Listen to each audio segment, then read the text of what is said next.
This is a letter to younger Ruth, or to anyone who ever thought they weren't good enough. I've been that girl who thought she'll never find true love. She'll never find somebody who will put up with all of her baggage, her past, her trauma and hurt she's been through, from people who've taken advantage of her, who've used her, who've hurt her. And then, after all that, she then got really poorly.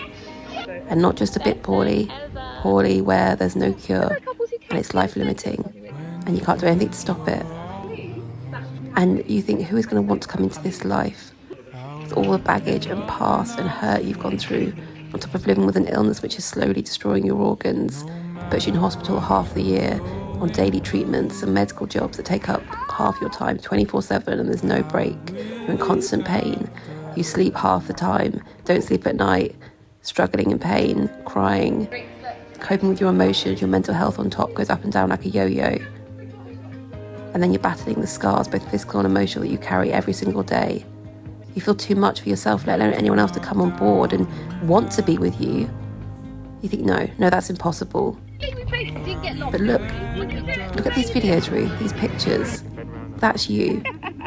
You're 30 years old, but you spent the last year, 365 days, with this incredible man called Elliot, who came into your life and you thought, that's it. You've been on dates, had relationships over the past 7-8 years which have gone wrong, been used and hurt, been emotionally abused and more, and you thought, no, I just can't anymore. Then you let one more person in, and thank goodness you did, because you found Elliot here, who came into your life and showed you what true love is.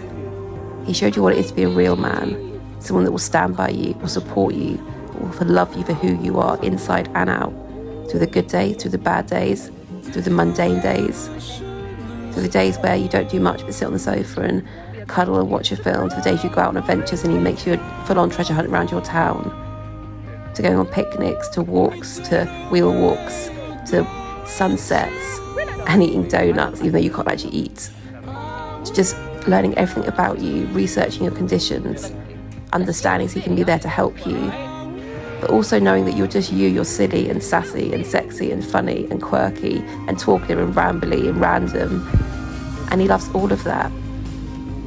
And he doesn't see your tubes or lines as problems. They're just part of you. They're part of what makes you you, Ruth, he'd tell you.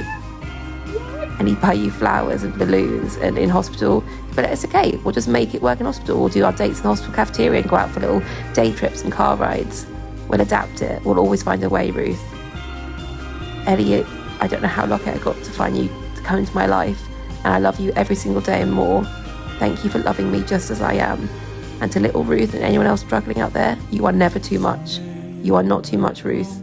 No one is too much. You deserve the absolute best. And don't you settle for anything less. Lots of love from Ruth. Happy anniversary, you two.